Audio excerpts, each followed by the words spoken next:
Mi hijo vendió mi ropero de cedro por 200 pesos, diciendo que apestaba a naftalina. Soy Genoveva, 73 años, viuda y maestra rural. Él ignora que el anticuario lo tasó en $25,000. El calor de las 3 de la tarde caía sin piedad sobre las calles de tierra seca de nuestro pueblo. Yo venía caminando a mi paso, apoyando mi bastón de madera de guayabo con firmeza, después de haber ido a la plaza para comprar unos tomates y un poco de queso fresco. Al doblar la esquina de mi propia casa, esa que levantamos con tanto esfuerzo hace más de 40 años, noté algo extraño. Había marcas profundas de llantas de camioneta en el polvo de la entrada.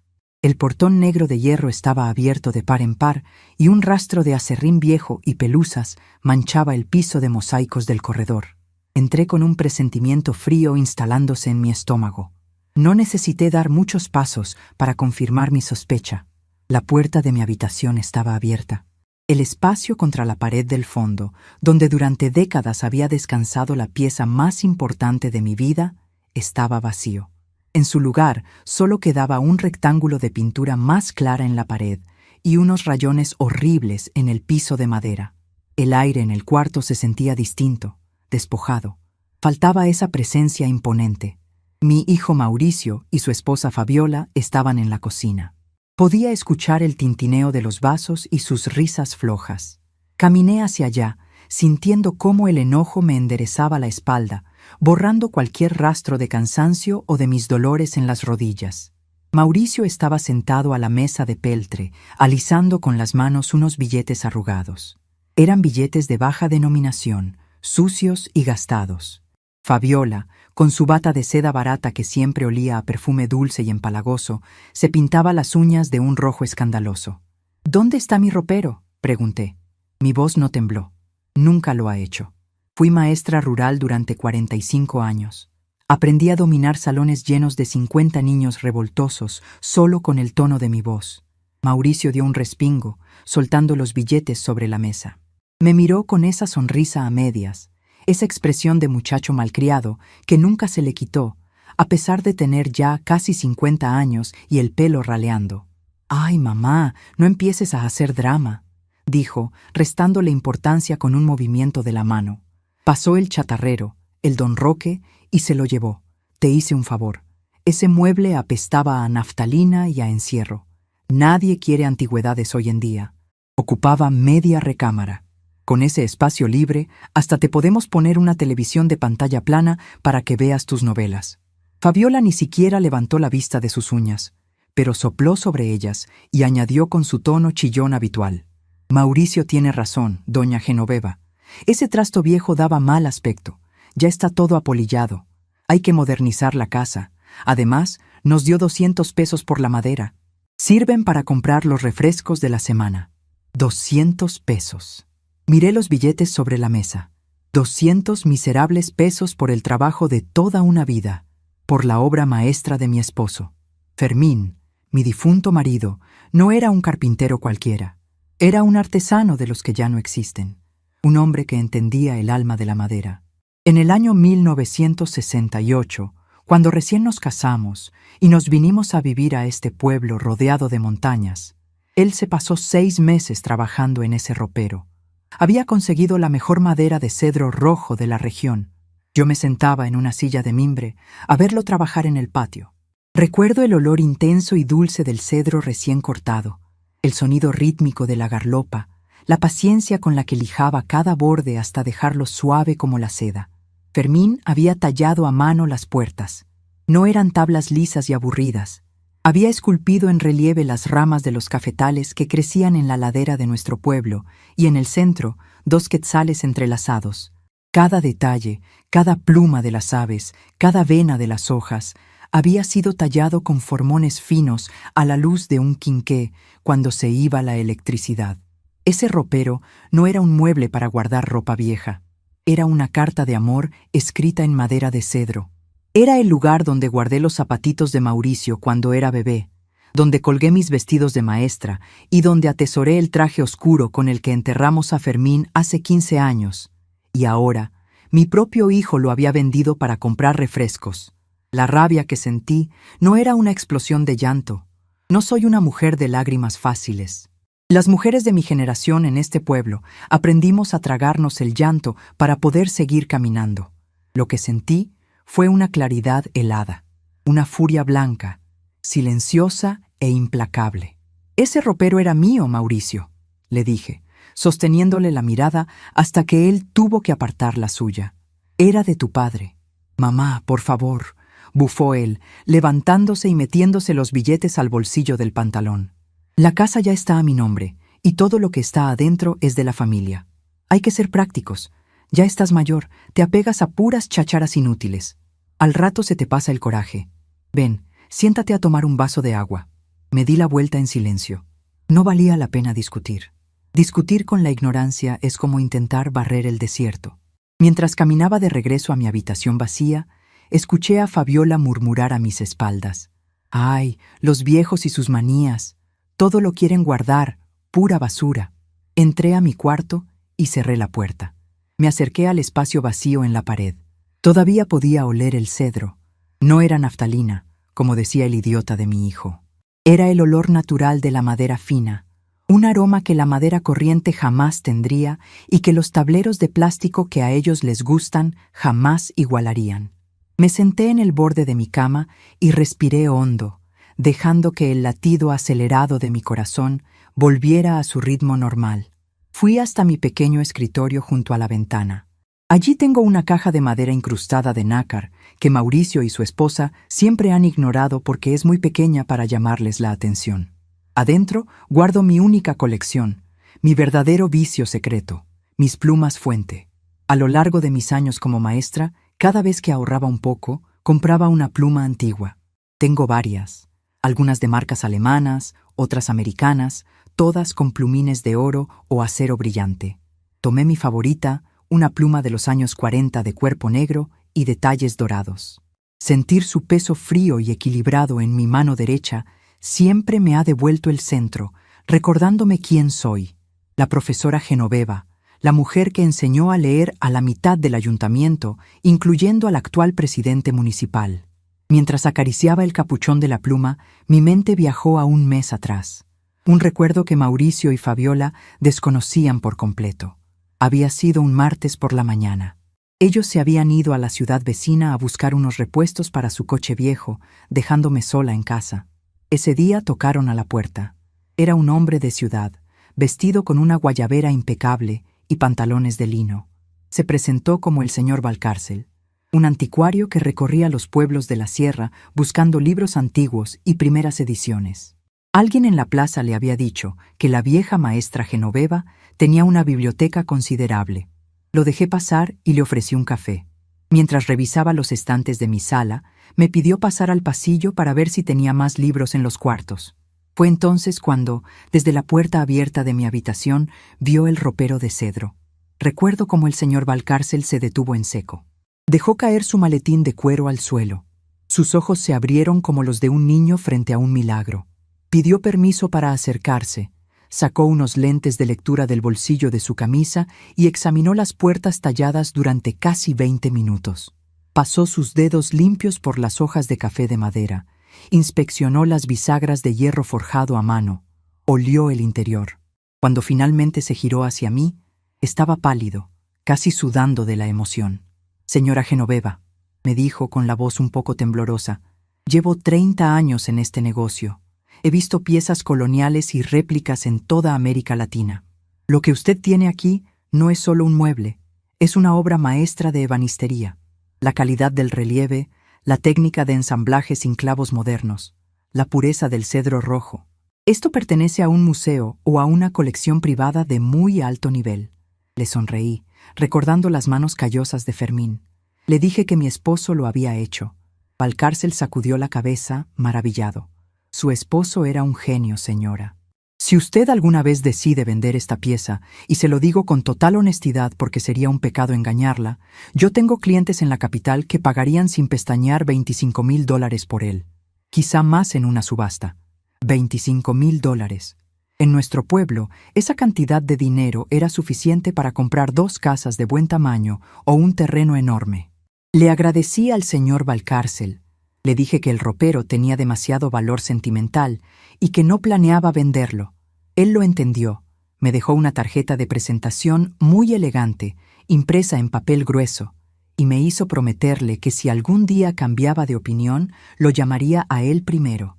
Esa tarjeta estaba ahora mismo dentro de la misma caja de mis plumas fuente, debajo del forro de terciopelo. La saqué. La luz de la tarde iluminaba los números telefónicos impresos en tinta negra. Mi hijo, en su infinita ignorancia y en su apuro por deshacerse de lo que él consideraba viejo, había entregado una fortuna a don Roque, el chatarrero, por 200 pesos. 200 pesos que ya se habían vuelto polvo en su bolsillo. La ironía de la situación era tan grande, tan pesada, que casi me hizo soltar una carcajada en medio de la soledad de mi cuarto. Pero la risa no llegó. En su lugar, llegó una determinación fría y calculadora.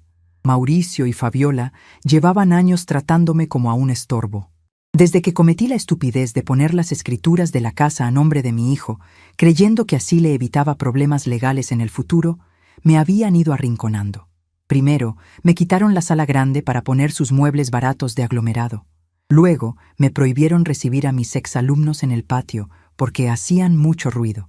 Poco a poco, me fueron quitando mi espacio, mi voz y mi dignidad. Me veían como a una anciana sorda y lenta, una reliquia del pasado que ya solo servía para cuidar la casa cuando ellos salían. Al vender mi ropero a escondidas, habían cruzado la última línea. Habían profanado la memoria de Fermín y me habían faltado al respeto de la manera más humillante posible. Creían que, por ser vieja, no tenía fuerzas para defenderme.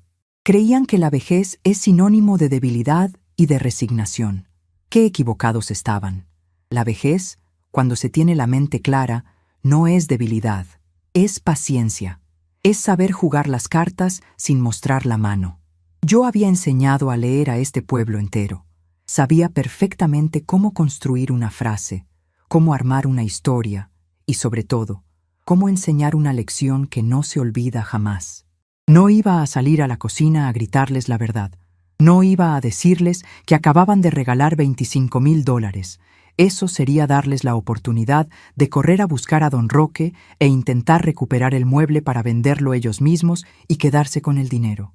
No, Mauricio y Fabiola no iban a ver un solo centavo de ese ropero.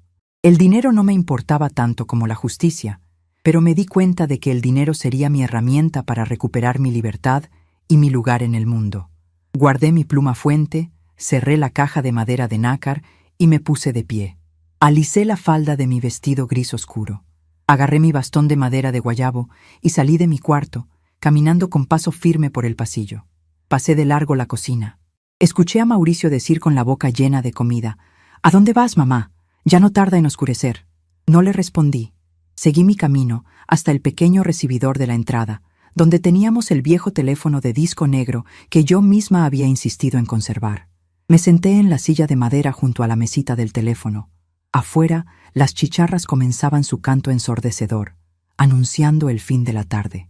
El calor empezaba a ceder, dejando paso a una brisa fresca que entraba por la ventana y movía las cortinas de encaje que yo misma había tejido. Miré la tarjeta del señor Valcárcel. Descolgué el auricular pesado y frío. Esperé a escuchar el tono constante de la línea. Entonces metí el dedo en los agujeros del disco giratorio y comencé a marcar el número de larga distancia, un número a la vez, con la calma de quien está a punto de cambiar el rumbo de su propia historia. El auricular del viejo teléfono negro pesaba en mi mano, pero lo sostuve con firmeza mientras escuchaba los timbres del otro lado de la línea. 1, 2, 3. La respiración se me había pausado, no por nerviosismo, sino por la profunda concentración de quien está a punto de dar el primer paso en un terreno desconocido. Finalmente, una voz masculina, educada y con ese inconfundible acento rápido de la ciudad, contestó: «¿Bueno?» «Antigüedades Valcárcel, a sus órdenes». «Señor Valcárcel, buenas tardes.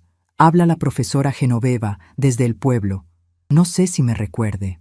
Lo invité a tomar café en mi casa hace un mes. Usted examinó mi biblioteca y...». Hubo un silencio brusco del otro lado, seguido por el sonido de una silla arrastrándose contra el piso. Profesora Genoveva, por supuesto que la recuerdo. Dios mío, ¿cómo olvidarla? Usted es la dueña del ropero de cedro tallado, la obra de arte de las hojas de café y los quetzales. Dígame, por favor, que está llamando porque cambió de opinión. He cambiado de opinión, señor Valcárcel, dije, manteniendo el tono de mi voz tan plano y sereno como cuando dictaba un examen de historia. Pero la situación es delicada y requiere que usted actúe con una rapidez absoluta. El mueble ya no está en mi recámara. Escuché al hombre ahogar un sonido de espanto, como si le hubiera dicho que la catedral del pueblo estaba en llamas. ¿Qué pasó? ¿Alguien se lo robó? Profesora, esa pieza es invaluable. Si alguien la dañó, tranquilícese y escúcheme bien. Lo interrumpí, imponiendo esa autoridad que 45 años de magisterio te tatúan en el alma. Nadie lo robó. Mi hijo, en su infinita ignorancia, se lo vendió esta misma tarde a un chatarrero local por 200 pesos. El hombre se llama Don Roque. Su terreno está al final del pueblo, pasando las viejas vías del tren, junto a la vulcanizadora. Es un depósito al aire libre, lleno de colchones podridos, fierros oxidados y lavadoras inservibles. Don Roque no sabe distinguir el cedro rojo del cartón prensado. Para él es solo madera vieja que tal vez termine usando para hacer leña si nadie se la compra rápido. ¡Santa Madre de Dios!, exclamó Valcárcel, y pude escuchar el sonido de unas llaves tintineando. Profesora, voy para allá ahora mismo. Son casi 3 horas de camino desde la ciudad, pero llegaré de madrugada. Dormiré en la camioneta afuera del terreno de ese hombre, y seré el primero en hablar con él cuando abra. Ese es exactamente el plan, confirmé. Escuche atentamente.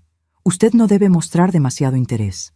Si don Roque nota que usted está desesperado por ese mueble, su instinto de comerciante callejero le dirá que vale mucho más de lo que pagó por él. Ofrézcale unos 1,000 o 2,000 pesos.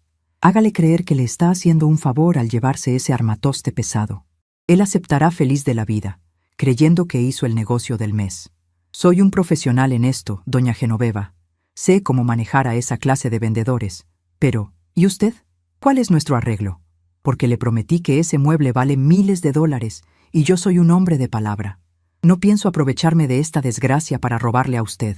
Sonreí en la penumbra del pasillo. Era un alivio saber que aún quedaba gente con un código de honor, algo que en mi propia casa brillaba por su ausencia. De esos $25,000 que usted mencionó, tomaremos una parte justa para su comisión y los gastos de transporte. El resto será para mí. Pero Mauricio, mi hijo, no debe enterarse jamás de esta transacción. Si él ve un cheque a mi nombre o descubre que tengo ese dinero, encontrará la forma legal o emocional de quitármelo. Necesito que usted me haga un favor adicional. Cuando venga mañana, tráigame un teléfono celular. Uno sencillo, de esos que usan tarjetas de prepago. Le pagaré lo que cueste. Ya no puedo usar la línea de esta casa sin correr el riesgo de que escuchen mis conversaciones. Cuente con ello, profesora. Mañana a primera hora, ese ropero estará a salvo en mi camión y yo me pondré en contacto con usted a través de ese nuevo teléfono para arreglar la transferencia del dinero. Descanse, yo me encargo del resto. Colgué el pesado auricular de baquelita en su horquilla. El clic metálico resonó en el silencio del pequeño recibidor. Me quedé sentada en la silla de madera, sintiendo la brisa fresca de la noche que comenzaba a colarse por la ventana. Desde el fondo de la casa, en la sala que alguna vez fue mía, llegaba el eco de la televisión. Era un programa de concursos estridente. Podía escuchar las risotadas de Mauricio y los comentarios frívolos de Fabiola. Estaban a menos de 15 metros de distancia, pero bien podrían haber estado en otro planeta. Levanté mis manos y las observé bajo la luz amarillenta del foco del pasillo. Estaban llenas de manchas color café, con las venas azules resaltando como ríos en un mapa topográfico antiguo. Los nudillos me dolían por el reumatismo y la piel había perdido toda su elasticidad. Eran las manos de una mujer vieja. Una mujer de 73 años que, para el mundo moderno, ya estaba caduca. Es curioso cómo funciona la vejez en la mente de los demás. Cuando el cabello se te vuelve blanco y tus pasos se hacen lentos, la gente a tu alrededor sufre una especie de ceguera selectiva. Te conviertes en parte del mobiliario. Te tratan con esa condescendencia que reservan para los niños pequeños o para las mascotas. Te hablan más fuerte, Asumen que no entiendes las cosas complejas y, sobre todo, dejan de cuidarse de ti. Para Mauricio y Fabiola, yo era solo la anciana, una figura inofensiva que tejía, que preparaba café y que cobraba una modesta pensión de maestra jubilada que apenas alcanzaba para pagar la luz y el agua de la casa. Creyeron que al vender el ropero de Fermín, yo simplemente lloraría un rato, haría un berrinche de vieja y luego me iría a dormir, resignada a mi suerte. Asumieron que mi falta de gritos en la cocina era una señal de debilidad, una prueba de que me habían domado. ¡Qué error tan profundo! Cuando te vuelves invisible, adquieres el mayor de los poderes. La invisibilidad te permite observar sin ser vista, planear sin ser interrumpida y ejecutar sin levantar sospechas. El desprecio de mi hijo se acababa de convertir en mi mejor escudo.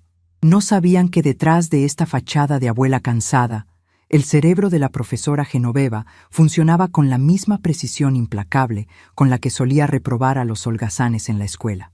Me apoyé en mi bastón de madera de guayabo y me puse de pie. El dolor en la rodilla derecha fue agudo, pero lo ignoré.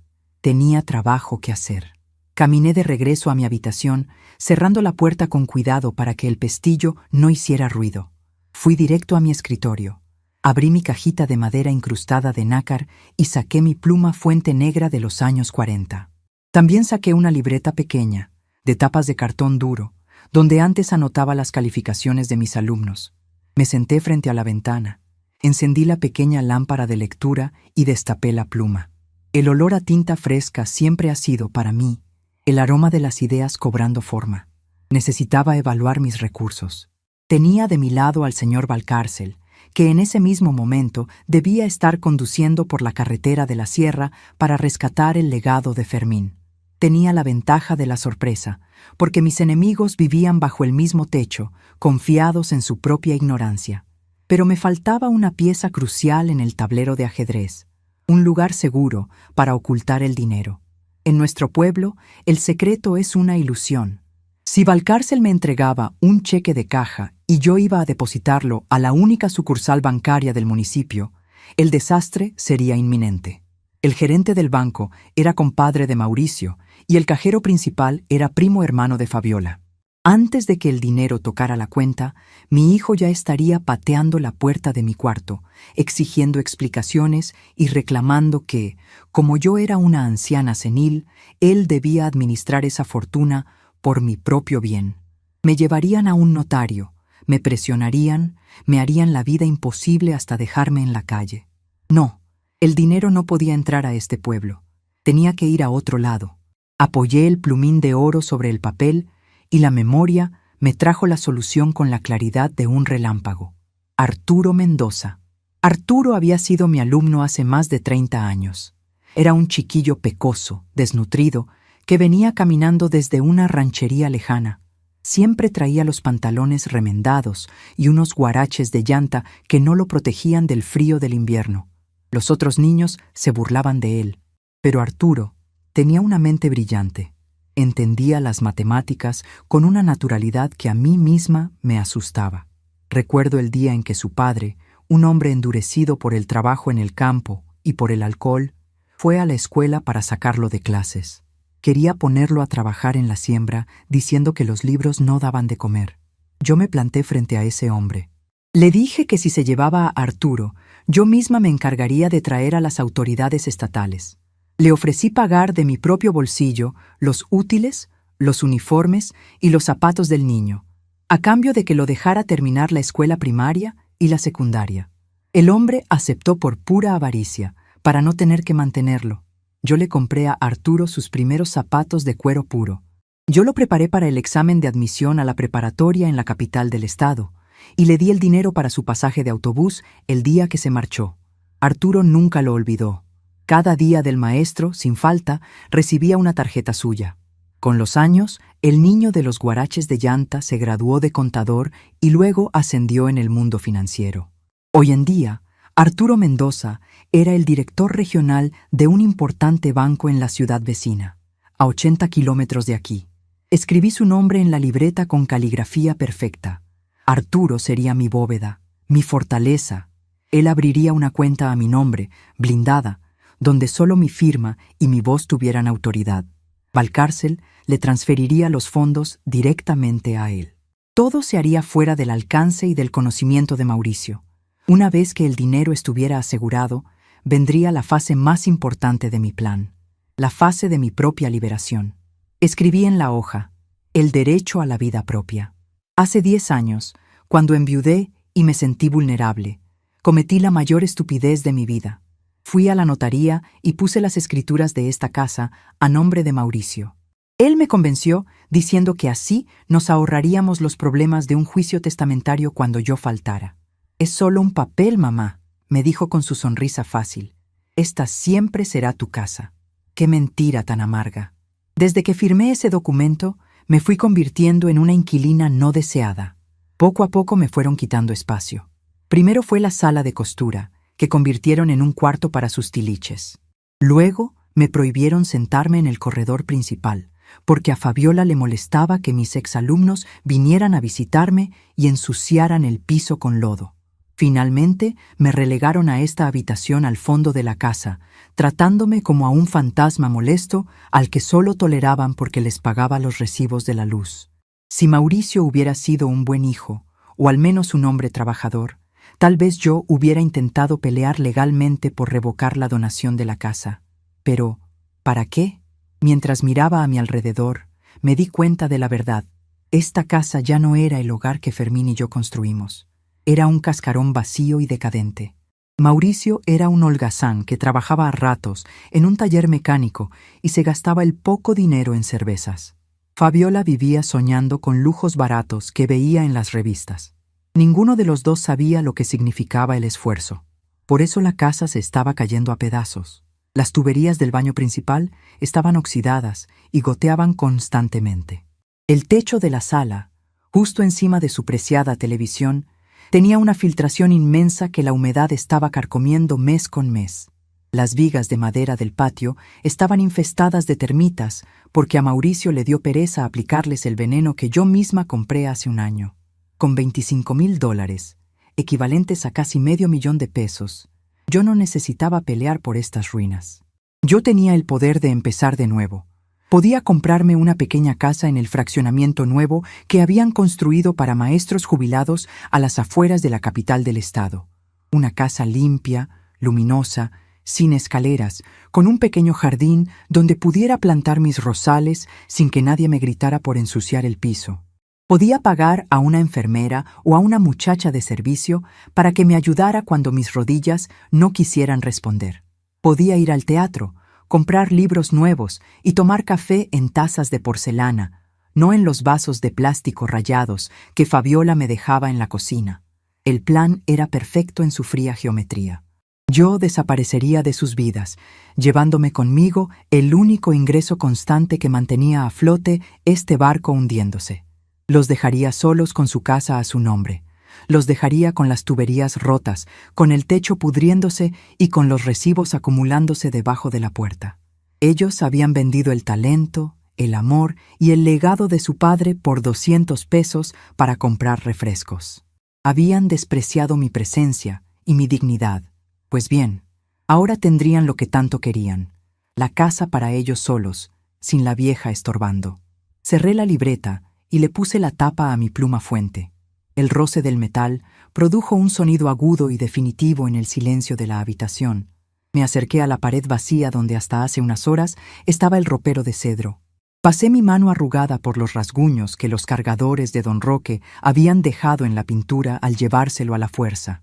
El dolor por la traición de mi hijo seguía ahí, latente como una brasa en el pecho, pero ya no me quemaba. Ahora esa brasa era el combustible que me mantenía erguida. La sumisión se había terminado. El luto por el hijo que alguna vez esperé tener se había consumado. Era momento de que la profesora Genoveva impartiera su última y más grande lección. Me recosté en mi cama, sin quitarme la ropa, y cerré los ojos, esperando con una paciencia de hierro a que despuntara el primer rayo de sol del amanecer. El canto ronco del gallo del vecino rompió el silencio de la madrugada cuando las manecillas de mi reloj de cuerda apenas marcaban las 5:30. No había pegado el ojo en toda la noche, pero no sentía ni una pizca de cansancio. La adrenalina de tener un propósito claro es mejor que cualquier taza de café cargado.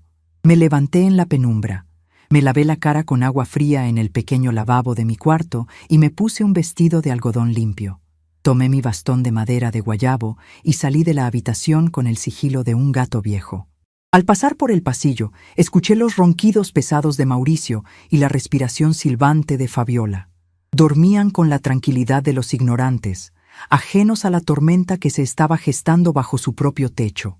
Abrí la puerta principal despacio, cuidando que las bisagras oxidadas no rechinaran, y salí a la calle.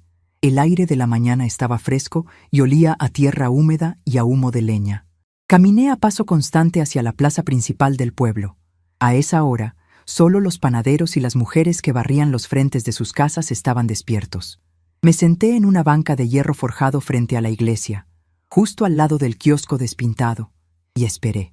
No pasaron ni 20 minutos cuando vi aparecer un camión de carga cerrado, blanco y sin logotipos, avanzando lentamente por la calle empedrada.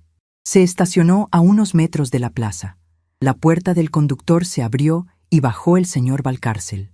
Llevaba la misma ropa del día anterior, arrugada y manchada de polvo, y tenía unas ojeras profundas que le marcaban el rostro, pero sus ojos brillaban con una intensidad febril. Al verme, caminó directo hacia la banca y se dejó caer a mi lado con un suspiro pesado. «Lo tengo, profesora Genoveva», murmuró, pasándose una mano temblorosa por el cabello despeinado. «Está ahí atrás, envuelto en mantas de algodón, y asegurado con correas para que no sufra ni un solo rasguño en el viaje de regreso. Cuénteme los detalles», pedí, apoyando ambas manos sobre la empuñadura de mi bastón. Valcárcel soltó una risa seca, casi incrédula. Me explicó que había llegado al terreno de don Roque a las 4 de la mañana y había esperado en su camioneta hasta que el chatarrero abrió el portón de malla ciclónica. El ropero estaba arrinconado bajo una lona de plástico sucia, rodeado de llantas viejas y rines oxidados. Cuando Valcárcel se acercó haciéndose pasar por un carpintero que buscaba madera barata para hacer repisas, don Roque prácticamente le rogó que se llevara el mueble. Le dijo que era un estorbo demasiado pesado y que apestaba a viejo. «Le ofrecí 1.500 pesos por él, profesora», dijo Valcárcel, mirándome con una mezcla de culpa y asombro. El hombre casi me besa las manos. Me ayudó a cargarlo al camión con una sonrisa de oreja a oreja. Es un crimen lo que hizo su hijo, un verdadero crimen contra el arte, pero gracias a su ignorancia, el legado de su esposo está a salvo. Asentí despacio, sintiendo un nudo de alivio deshacerse en mi pecho. Fermín podía descansar en paz. Su obra maestra no terminaría convertida en leña para calentar agua. Valcárcel metió la mano en el bolsillo de su saco arrugado y sacó un objeto pequeño envuelto en una bolsa de plástico. Era un teléfono celular negro, de esos baratos, con botones de goma y una pantalla diminuta. Me lo entregó junto con un cargador. «Aquí tiene lo que me pidió. El número está anotado en una etiqueta en la parte de atrás. Ya tiene saldo. Mi cliente en la capital está desesperado por ver la pieza. En cuanto llegue a mi galería y él confirme la autenticidad, que no dudo ni por un segundo que lo hará, me hará la transferencia. Yo me quedaré con el 10% por las molestias y el riesgo, como acordamos. El resto es suyo. Necesito que me consiga un número de cuenta seguro para enviarle el dinero hoy mismo por la tarde». Guardé el teléfono en el bolsillo de mi delantal con manos firmes. Le agradecí al señor Valcárcel su profesionalismo. Nos dimos un apretón de manos rápido y lo vi subir a su camión. El motor rugió y el vehículo desapareció por la calle principal, llevándose consigo la pieza más valiosa de mi pasado y dejando a cambio la llave de mi futuro. Me quedé sola en la plaza. El sol comenzaba a asomarse por encima de las montañas, tiñendo el cielo de tonos anaranjados. Saqué el pequeño teléfono de plástico. Era tosco y ligero, muy distinto al peso elegante de mis plumas fuente, pero en ese momento me pareció el objeto más hermoso del mundo. Encendí el aparato, saqué mi vieja libreta de calificaciones del otro bolsillo y busqué el número privado de Arturo Mendoza. Marqué los números con cuidado. Escuché 2 timbres largos antes de que una voz femenina y profesional contestara, indicando que me comunicaba a la oficina de la Dirección Regional del Banco. Con mi mejor tono de autoridad, ese que usaba para calmar a los padres de familia problemáticos, exigía hablar con el director. La secretaria intentó ponerme excusas, diciendo que el licenciado Mendoza estaba en una junta importante. Señorita, dígale a Arturo que en la línea está su maestra de 6º grado, Genoveva, y que es urgente. Si no me pasa la llamada ahora mismo, le recordaré cómo lloraba cuando no se sabía las tablas de multiplicar. Hubo un silencio tenso, seguido de un clic y una musiquita de espera. 15 segundos después, la voz profunda y sorprendida de mi antiguo alumno resonó en mi oído. «¿Maestra Genoveva? ¿De verdad es usted? ¡Qué milagro tan grande! ¿Cómo está? ¿Le pasó algo malo?» «Estoy perfectamente bien, muchacho», respondí, suavizando el tono. «Pero necesito tu ayuda. Necesito abrir una cuenta bancaria a mi nombre, una que esté completamente blindada. Nadie, absolutamente nadie, y en especial mi hijo Mauricio, puede saber de su existencia ni tener acceso a ella. Voy a recibir una transferencia fuerte de dinero hoy por la tarde y necesito que tú seas mi bóveda». Arturo no hizo preguntas impertinentes. El niño de los guaraches de llanta, que ahora vestía trajes a la medida, entendió la gravedad de mi voz al instante. Sabía perfectamente la clase de alimaña en la que se había convertido Mauricio con los años. «Considérelo hecho, maestra. Para usted, lo que necesite. Voy a abrir una cuenta Premier a su nombre desde la matriz central. Yo mismo seré el único ejecutivo con autorización para mover esos fondos, y solo lo haré cuando escuche su voz dándome la orden. Anote la clave interbancaria que le voy a dictar y désela a la persona que le hará el depósito». Anoté la larga fila de números en mi libreta con un bolígrafo prestado del kiosquero que acababa de abrir su puesto. Arturo me prometió que me llamaría a este mismo número celular en cuanto el dinero cayera en el sistema. Le di las gracias desde el fondo de mi corazón y colgué. Antes de regresar a la casa, pasé por la panadería y compré una bolsa de pan dulce recién horneado. Era el camuflaje perfecto, una viejecita madrugadora que solo había salido a comprar el desayuno para su familia. Cuando empujé el portón de hierro de la casa, eran casi las 8 de la mañana. Mauricio ya estaba en la cocina, rascándose la barriga por debajo de una camiseta deslavada y mirando con fastidio el fondo de una taza vacía. Fabiola estaba sentada a la mesa, todavía con su bata de seda barata, limándose las uñas con una expresión de absoluto aburrimiento. «Hasta que llegas, mamá», gruñó Mauricio al verme entrar. «Ya hace hambre y no hay ni café hecho. ¿Dónde andabas?» «Fui por pan fresco, hijo», dije, poniendo la bolsa de papel estraza sobre la mesa de peltre con suma delicadeza. Fabiola ni siquiera dio los buenos días. Metió la mano en la bolsa, sacó una concha de chocolate y le dio un mordisco enorme, dejando caer migajas sobre el piso de mosaicos que yo misma había trapeado la noche anterior. «Oiga, doña Genoveva», dijo Fabiola con la boca llena, «la llave del fregadero está goteando otra vez. Toda la noche estuvo haciendo ruido y no me dejó dormir.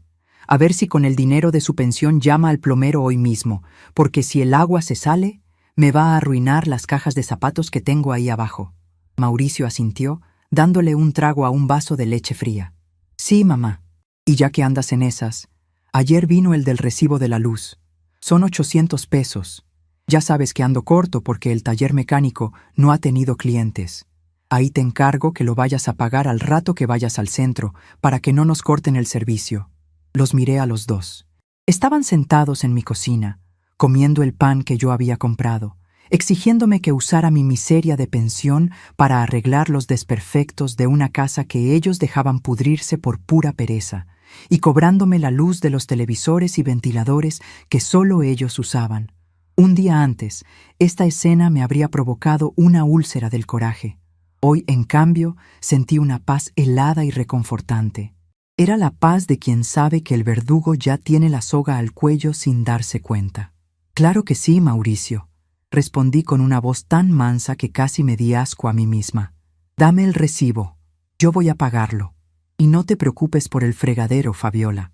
Yo me encargo de que todo quede solucionado muy pronto». Mauricio me miró de reojo, esbozando una sonrisa de suficiencia. En su cabeza minúscula, mi sumisión confirmaba que él tenía el control absoluto. Creía que mi silencio era debilidad, que me había resignado a la pérdida del ropero de cedro y que volvía a ser la sirvienta dócil de la casa. Me dio el recibo arrugado y yo lo guardé en el delantal. Durante los siguientes 3 días, me dediqué a ejecutar mi retirada con la precisión de un relojero ciego. Frente a ellos, continué mi rutina de anciana invisible.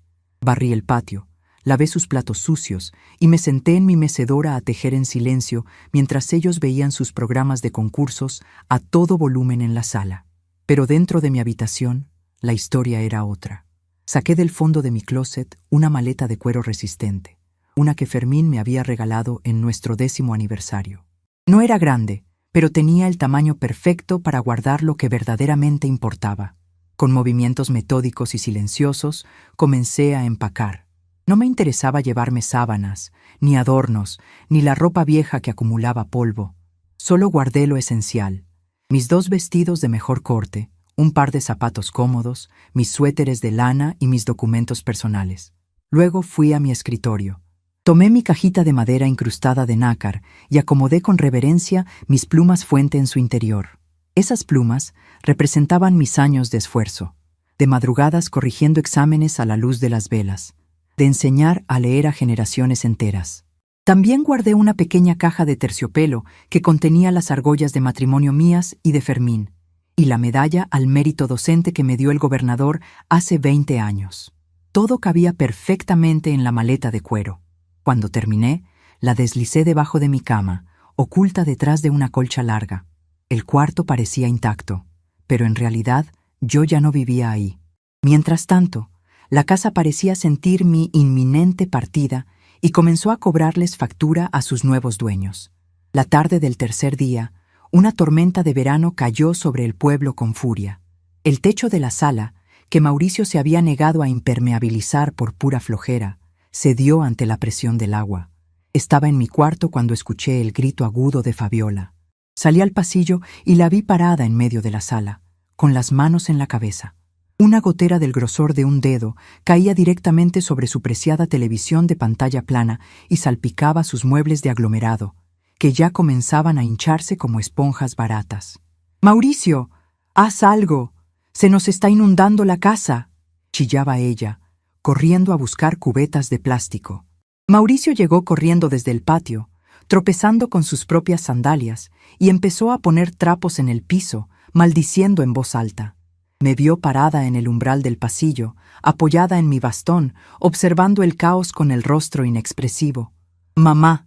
¡No te quedes ahí parada como momia!», me gritó, con el agua escurriéndole por la frente. «Ve a buscar más jergas. Y vas a tener que sacar dinero de tus ahorros para pagarle a los albañiles mañana mismo. El techo se está cayendo a pedazos». Lo miré fijamente a los ojos. No me moví ni un centímetro. «Ya no tengo dinero, Mauricio», dije, con una calma que contrastaba violentamente con el ruido de la lluvia y los truenos. Pagué la luz, compré la despensa de la semana y mi pensión se terminó. Si la casa se está cayendo, tendrás que arreglarla tú. Al fin y al cabo, las escrituras están a tu nombre. Es tu responsabilidad. Mauricio se quedó con la boca abierta, sosteniendo un trapo empapado. Estaba tan acostumbrado a que yo resolviera todos los problemas financieros de su vida que mi negativa rotunda lo dejó paralizado. Fabiola me miró con odio desde el otro lado de la sala, pero no dijo nada. Me di la media vuelta. Regresé a mi habitación y cerré la puerta, dejando que sus gritos y reclamos se ahogaran bajo el sonido de la tormenta. Me senté en el borde de mi cama, respirando el olor a humedad que se filtraba por la ventana. Entonces sentí una vibración sorda contra mi muslo. Venía del bolsillo de mi delantal. Saqué el teléfono de plástico negro. La pantalla se iluminaba intermitentemente en la penumbra del cuarto. Contesté y me llevé el aparato a la oreja. «Bueno, maestra Genoveva», era la voz de Arturo Mendoza, clara y rebosante de satisfacción. «La transferencia internacional acaba de ser procesada y acreditada». El señor Valcárcel cumplió su palabra. «Después de descontar la comisión que usted me indicó, el saldo libre en su nueva cuenta Premier es de exactamente $22,500. Haciendo el tipo de cambio del día de hoy, usted tiene a su entera disposición un poco más de 450,000 pesos mexicanos. Nadie en el mundo sabe que ese dinero existe, excepto usted y yo». Cerré los ojos y dejé escapar un suspiro largo y tembloroso.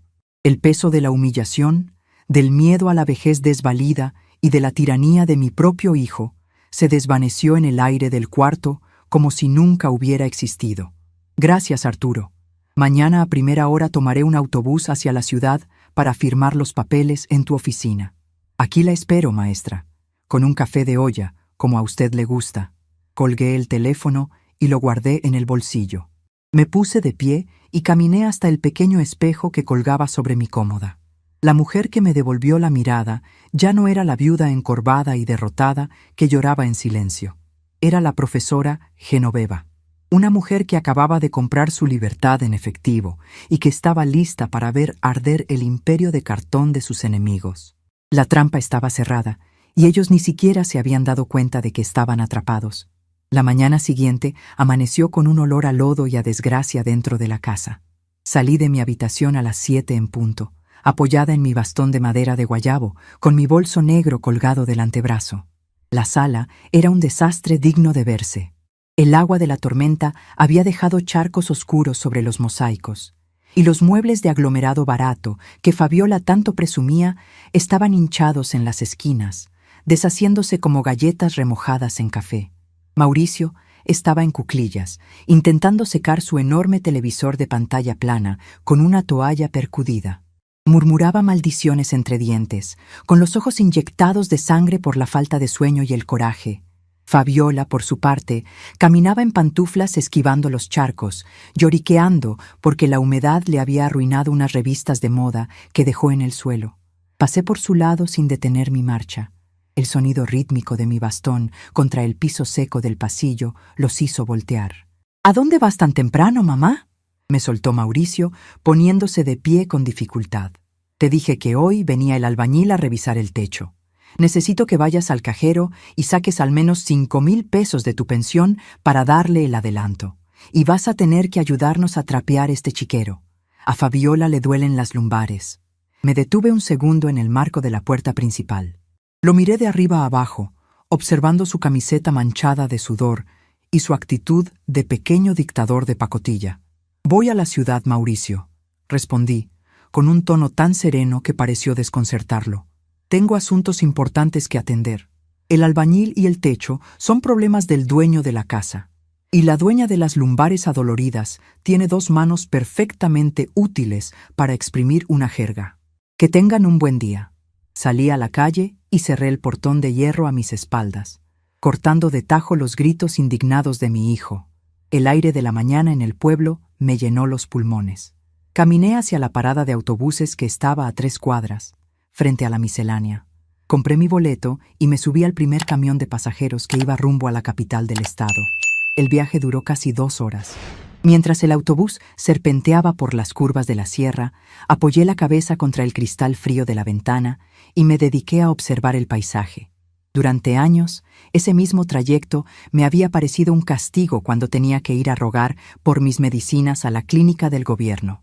Hoy, en cambio, cada kilómetro que me alejaba de mi pueblo se sentía como una cadena que se rompía. Llegué a la ciudad a media mañana. El calor del asfalto y el ruido de los motores eran abrumadores, pero yo caminaba con un propósito fijo. El banco donde trabajaba Arturo Mendoza estaba en un edificio alto de cristales oscuros, rodeado de jardineras impecables. Entré por las puertas automáticas y el aire acondicionado me recibió como un abrazo helado. La sucursal olía a dinero nuevo, a cera para pisos y a perfume caro. Me acerqué al escritorio de la recepcionista, una muchacha jovencita con un traje sastre muy ajustado que me miró con esa condescendencia habitual que los jóvenes de ciudad le reservan a las ancianas de pueblo. «Buenos días, abuelita. ¿Viene a cobrar su apoyo del gobierno? Las cajas para eso están al fondo a la derecha», me dijo señalando con una pluma de plástico. «Buenos días, señorita», le contesté irguiendo la espalda. «No vengo a las cajas. Vengo a ver al director regional, el licenciado Arturo Mendoza. Dígale que la profesora Genoveva está aquí». La muchacha soltó una risita disimulada. Estaba a punto de decirme que el director no recibía a personas sin cita, cuando una puerta de roble macizo se abrió al fondo del pasillo. Arturo salió de su oficina revisando unos papeles. Ya no era el niño pecoso de los guaraches de llanta, sino un hombre maduro, canoso en las sienes, vestido con un traje azul marino que costaba más que todos los muebles de la casa de Mauricio juntos. Al levantar la vista y verme, Arturo dejó caer los papeles sobre el escritorio de la secretaria más cercana. Su rostro se iluminó con una sonrisa inmensa, genuina, de esas que no se pueden fingir. «Maestra Genoveva», exclamó cruzando el vestíbulo a zancadas. Me abrazó con un respeto profundo, cuidando de no lastimarme los hombros. «Qué alegría tan grande tenerla aquí. Pase, por favor, pase a mi oficina». La recepcionista se quedó con la boca abierta, pálida como un papel, mientras yo seguía a mi antiguo alumno hasta el interior de su despacho. La oficina de Arturo era enorme, con ventanales que dejaban ver la ciudad entera. Me ofreció asiento en una silla de piel suavísima. En una pequeña mesa lateral, ya me tenía preparado un jarrito de barro con café de olla humeante, endulzado con piloncillo y canela, exactamente como yo solía prepararlo en los inviernos de la escuela rural. Ese detalle me hizo un nudo en la garganta. Esa era la verdadera riqueza, la memoria y la gratitud. «Todo está listo, maestra», dijo Arturo, sentándose frente a mí y abriendo una carpeta de piel negra. «El señor Valcárcel hizo la transferencia a primera hora. Los fondos ya pasaron todos los filtros de seguridad del banco. Nadie puede rastrear el origen ni el destino de este dinero, excepto usted y yo». Arturo giró la carpeta hacia mí. En el interior había un contrato impreso en papel grueso y una tarjeta bancaria de color negro brillante, con mi nombre grabado en letras plateadas. «Ahí tiene su cuenta Premier, maestra Genoveva. El saldo actual es de 452.300 pesos con 80 centavos. Usted no tiene que pagar comisiones de manejo, y esta tarjeta es aceptada en cualquier lugar del mundo. Si alguna vez necesita hacer un retiro fuerte, solo tiene que llamarme a mi línea directa y yo mismo se lo llevo a donde esté». Miré los números impresos en la hoja de estado de cuenta. 452.000 pesos. Era una cantidad de dinero que mi hijo Mauricio jamás sería capaz de ganar en toda su inútil vida. Saqué de mi bolso mi pluma fuente de los años 40. Destapé el capuchón dorado y firmé los documentos con mi caligrafía de maestra, trazando cada letra con una firmeza absoluta. El roce del plumín sobre el papel fue el sonido exacto de mi libertad. Arturo me explicó con paciencia todos los beneficios de mi nueva posición financiera. Me ofreció enviar un chofer para llevarme de regreso al pueblo, pero me negué rotundamente. Aún tenía que dar mi última clase y quería hacerlo a mi manera. Me despedí de él con un abrazo apretado, le agradecí por ser un hombre de bien y salí del banco con mi tarjeta negra bien guardada en el fondo de mi bolso. El viaje de regreso se me hizo cortísimo. Llegué al pueblo pasadas las 4 de la tarde. El sol empezaba a bajar, pintando las calles de tierra con una luz anaranjada. Antes de ir a la casa, hice una parada obligatoria en el Palacio Municipal. Fui directo a las oficinas de Tesorería y Servicios Públicos. El encargado era Ignacio, otro de mis exalumnos, el que siempre tenía problemas para conjugar los verbos en pasado. Le pedí a Ignacio que buscara los contratos de agua potable y de luz eléctrica de mi domicilio. Ambos seguían a mi nombre desde hace más de 40 años. Saqué mi credencial de elector y le ordené que diera de baja mi nombre como titular de esos servicios de manera inmediata. Le entregué una copia de las escrituras donde constaba que Mauricio era el dueño legal del inmueble. «Desde este momento, Ignacio, yo no soy responsable de un solo centavo de esa casa», le dije viéndolo a los ojos. «Si mi hijo no viene a firmar los nuevos contratos y a pagar las deudas atrasadas, tienen mi autorización total para cortarles el agua y la electricidad mañana mismo.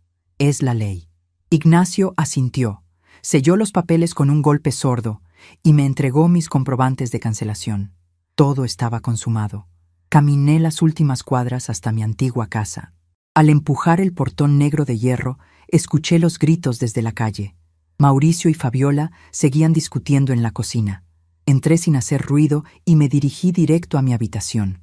Me agaché con cuidado, jalé mi maleta de cuero resistente que estaba escondida debajo de la cama y la tomé por el asa. Salí al pasillo, arrastrando la maleta para que las pequeñas ruedas hicieran ruido sobre el mosaico. Al escuchar el sonido, Mauricio se asomó desde la cocina. Tenía la cara manchada de yeso y una cerveza a medio terminar en la mano. Fabiola venía detrás de él, con los brazos cruzados y el ceño fruncido. Ambos se quedaron congelados al verme en medio de la sala, apoyada en mi bastón, con la maleta de cuero a mi lado. «¿Qué significa esto, mamá?», preguntó Mauricio, bajando la cerveza lentamente. «¿A dónde vas con esa maleta vieja?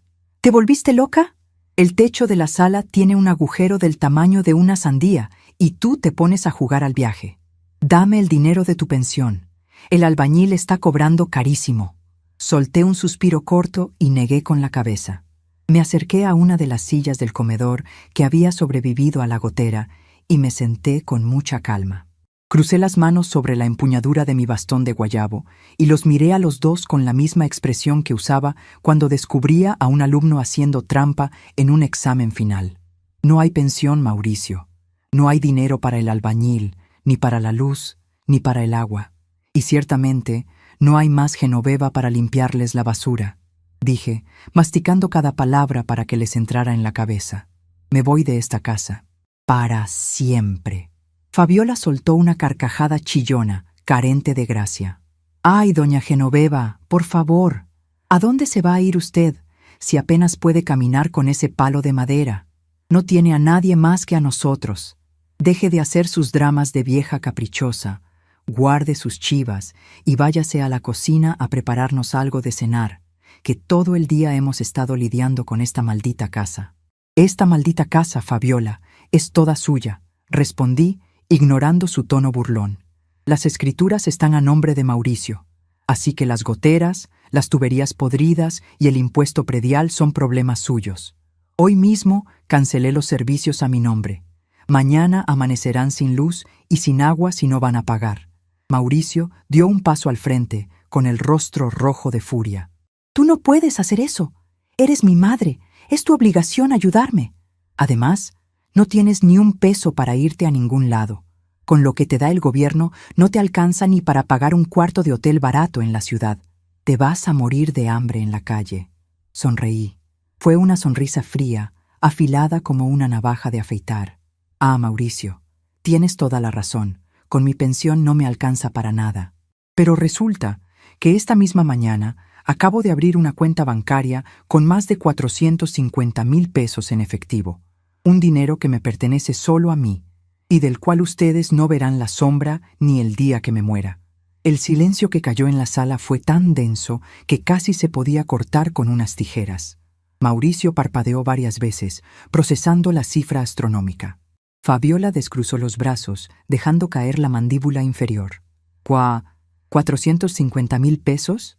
Balbuceó mi hijo, acercándose a mí como si de repente yo estuviera hecha de oro.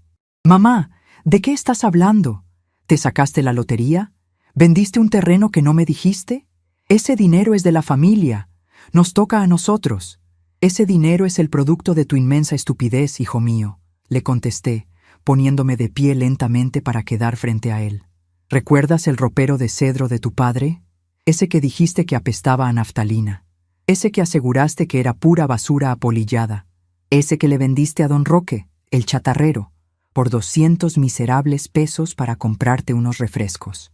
La cara de Mauricio pasó del rojo intenso a un blanco enfermizo.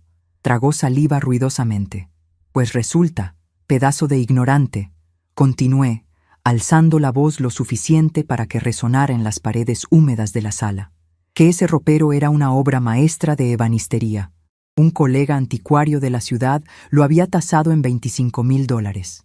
$25,000 que tú, en tu infinita flojera y desprecio por la memoria de tu padre, regalaste a cambio de 2 monedas. Fabiola dejó escapar un gemido ahogado y se llevó ambas manos a la cabeza, como si alguien le hubiera dado un martillazo en la frente. Sus ojos saltaban de mí hacia Mauricio, inyectados en una mezcla de horror y codicia pura. «Yo misma llamé al anticuario ayer por la tarde», les expliqué, deleitándome con cada segundo de su agonía. «Él interceptó a don Roque esta madrugada. Le compró el mueble por una miseria, porque don Roque es igual de ignorante que tú. El anticuario lo vendió en la capital, se quedó con su comisión y el resto del dinero me lo transfirió a una cuenta blindada. Una cuenta que ustedes jamás podrán tocar». «Ese ropero estaba en mi casa», gritó Mauricio desesperado, lanzando la botella de cerveza contra el suelo, donde se hizo añicos. «¡Era mío! Me robaste en mi propia casa. Voy a llamar a la policía, voy a demandarte, te voy a meter a la cárcel por ratera». Solté una carcajada seca y breve. Agarré el mango de mi maleta. «Llama a la policía, Mauricio. Llama al comandante Robles. Yo le enseñé a leer cuando tenía 10 años. Cuéntale cómo le vendiste un mueble a un chatarrero por 200 pesos por tu propia y libre voluntad. Cuéntale cómo yo hice un trato comercial legal con un anticuario. No hay ningún robo. Tú fijaste el precio de tu herencia, 200 pesos. Yo solo coseché lo que tú tiraste a la basura». Mauricio cayó de rodillas en medio de los charcos de agua sucia. Empezó a llorar. No era un llanto de arrepentimiento, sino el llanto rabioso y patético de un niño chiquito al que le acaban de quitar un dulce de la boca. Fabiola se tiró al suelo junto a él, agarrándolo por los hombros de la camiseta, gritándole que era un idiota, que por su culpa habían perdido una fortuna, que con ese dinero podrían haber comprado una casa nueva en la capital. Se arañaban y se gritaban reproches en medio de la sala arruinada. Los observé por última vez. Ya no sentía lástima, ni tristeza, ni siquiera rencor. Solo sentía la ligereza absoluta de quien acaba de soltar un costal de piedras que cargó durante años. Eran dos parásitos devorándose a sí mismos en las ruinas de su propia mediocridad. Me di la vuelta, apoyé mi bastón de madera de guayabo en el piso y arrastré mi maleta de cuero hacia la salida. Atravesé el patio por última vez, dejando atrás el eco de sus gritos histéricos y el olor a humedad de una vida que ya no me pertenecía. Mientras caminaba por la calle de tierra rumbo a la parada del autobús que me llevaría a mi nueva vida, el viento fresco de la tarde me acarició el rostro y supe, con una certeza absoluta, que la vejez acababa de convertirse en la etapa más gloriosa de mi existencia. El traqueteo del autobús de pasajeros me arrulló durante las 2 horas que duró el viaje desde mi antiguo pueblo hasta la capital del estado. Apoyé la cabeza contra el cristal frío de la ventana y me dediqué a mirar cómo las montañas se iban quedando atrás, tragadas por las sombras del atardecer. Con cada kilómetro que avanzábamos, sentía que una costra de lodo seco se desprendía de mi espalda. No sentía miedo, ni remordimiento, ni esa nostalgia mentirosa que a veces nos obliga a extrañar los lugares donde fuimos miserables. Lo único que sentía era el peso reconfortante de mi maleta de cuero entre mis pies y la firmeza de mi bastón de madera de guayabo contra mi rodilla. Llegué a la terminal de autobuses cuando la ciudad ya estaba encendida con miles de luces amarillas y blancas. El bullicio de la gente, el olor a humo de escape y los gritos de los taxistas habrían asustado a cualquier otra mujer de mi edad, pero a mí me parecieron un coro de bienvenida. Fui a un teléfono público, saqué unas monedas y llamé al número directo de Arturo Mendoza. Mi antiguo alumno no me falló. En menos de 20 minutos, un automóvil discreto y elegante me estaba esperando en la zona de llegadas. El chofer, un muchacho muy educado de traje gris, me ayudó a subir mi maleta y me llevó al hotel que Arturo había reservado para mí en el centro histórico. Esa primera noche dormí como no lo había hecho en una década. Las sábanas del hotel eran blancas, gruesas y olían a lavanda, no a la humedad rancia que impregnaba las paredes de la casa de Mauricio. Nadie gritó por la madrugada, ninguna gotera amenazó con arruinar el techo y no tuve que levantarme a prepararle el desayuno a un par de malagradecidos. Desperté con la luz del sol filtrándose por las cortinas pesadas. Pedí un café con pan dulce al servicio a la habitación y me lo tomé sentada en un sillón mullido, observando la ciudad desde el 4º piso. Durante las siguientes 3 semanas, mi vida se convirtió en un proyecto de reconstrucción meticulosa. Arturo, haciendo gala de esa eficiencia matemática que yo misma le ayudé a pulir cuando era un chiquillo de huaraches de llanta, me acompañó en sus horas libres a visitar el fraccionamiento para maestros jubilados que yo tenía en mente.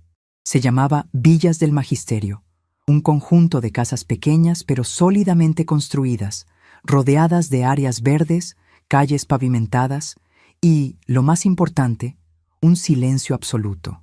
Elegí la casa número 28. Era una propiedad de una sola planta, pintada de un color crema luminoso, con ventanas amplias y un patio trasero lo suficientemente grande para plantar los rosales que tanto me gustaban. No tenía escaleras que torturaran mis rodillas y la plomería funcionaba a la perfección. La compré de contado. Cuando el notario me entregó las llaves nuevas y brillantes, sentí que por fin estaba cerrando el ciclo que mi viudez había dejado abierto. Amueblar mi nuevo hogar fue un placer que saboreé gota a gota. No compré nada de aglomerado ni plásticos baratos. Con parte de los 450,000 pesos que descansaban en mi cuenta Premier, adquirí una mesa de comedor de roble macizo, una cama con un colchón ortopédico de primera calidad y un par de mecedoras de mimbre genuino para el corredor. Pero mi compra más importante fue un escritorio de caoba oscura, elegante y sobrio, con cajones forrados de terciopelo.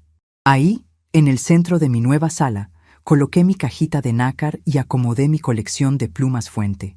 Ya no tenía que esconder mis tesoros por miedo a que Fabiola los tirara a la basura pensando que eran trastos viejos. Para ayudarme con las tareas pesadas que el reumatismo ya no me permitía hacer, contraté a una señora llamada Socorro.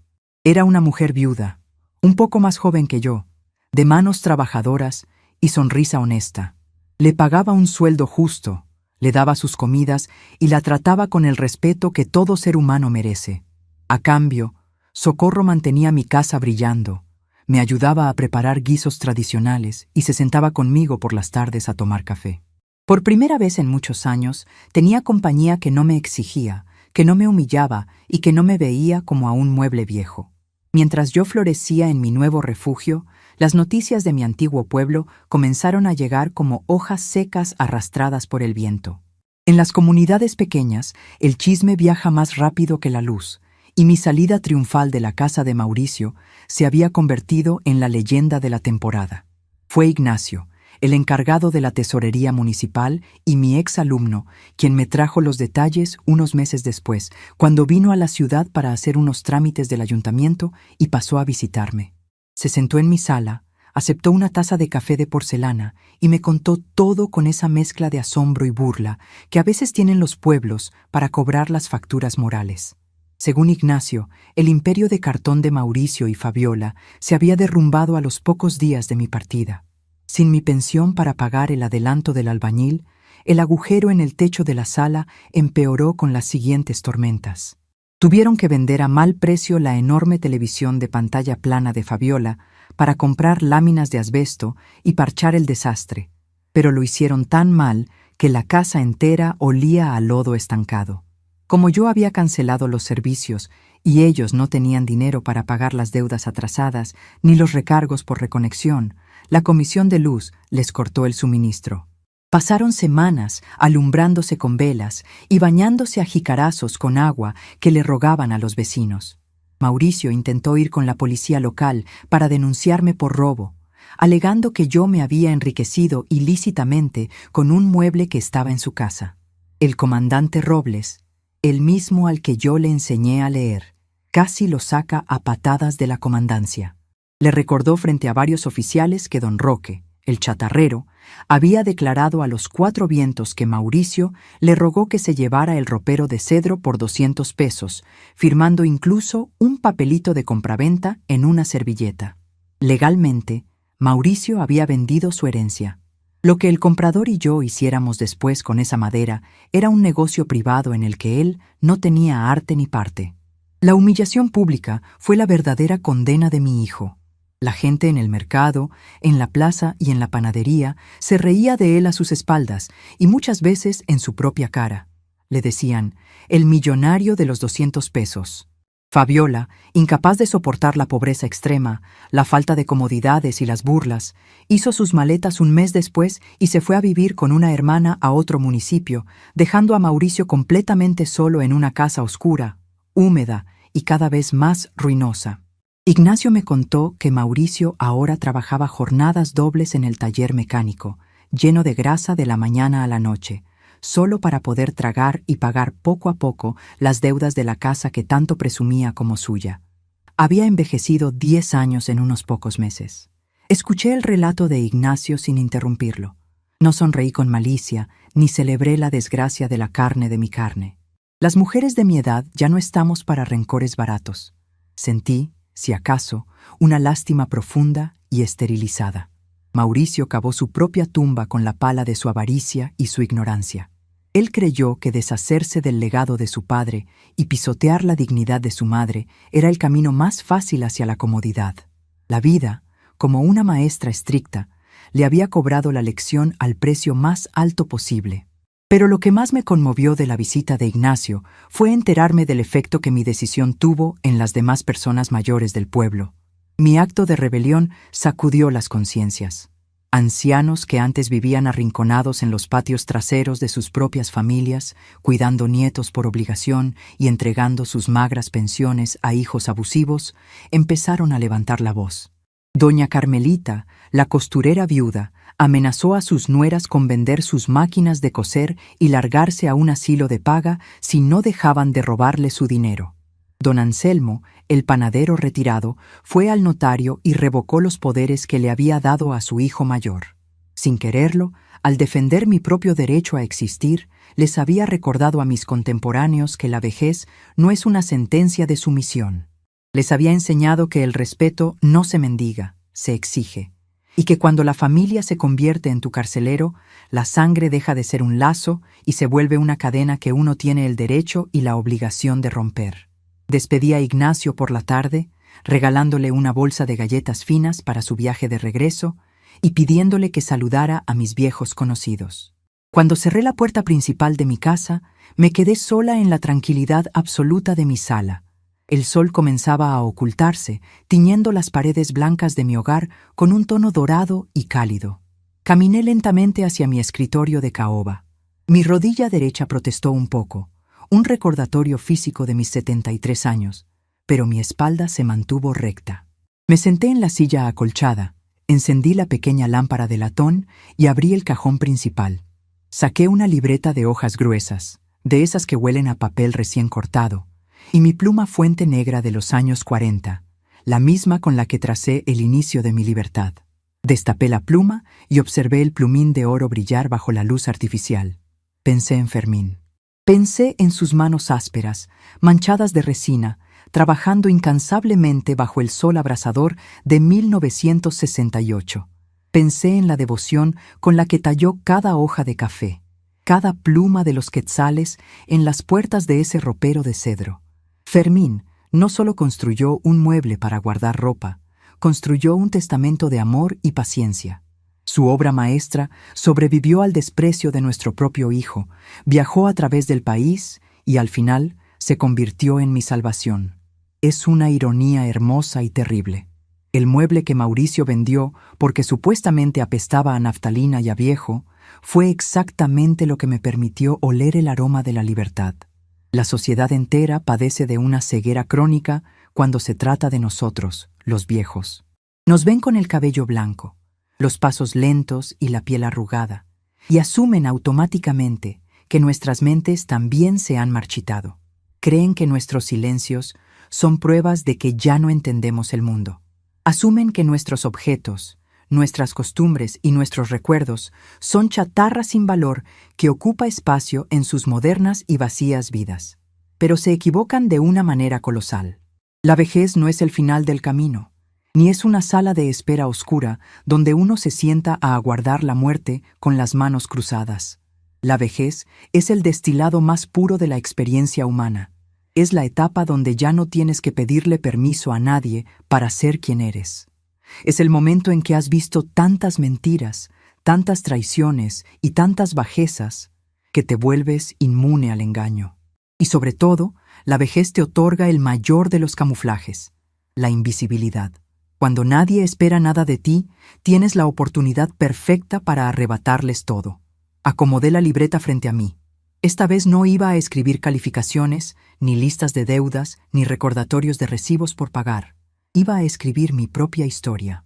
Quería dejar un testimonio de cómo una maestra rural, armada únicamente con su inteligencia, un teléfono prestado y la paciencia de los años, logró derrotar a la avaricia y recuperar su lugar en el mundo. La tinta negra comenzó a fluir sobre el papel blanco con una suavidad perfecta, trazando letras redondas y firmes. Cada palabra era un ladrillo en la fortaleza de mi nueva vida. Mientras escribía, El sonido de la pluma rasgando el papel me pareció la música más dulce del universo, una melodía que me acompañaría hasta el último de mis días en esta casa donde yo era la única dueña de mis silencios. Levanté la vista por un segundo y miré a través de la ventana hacia mi jardín, donde los rosales que yo misma había plantado apenas unas semanas atrás comenzaban a dar sus primeros brotes rojos, demostrando que ninguna tierra es demasiado vieja para negarse a florecer.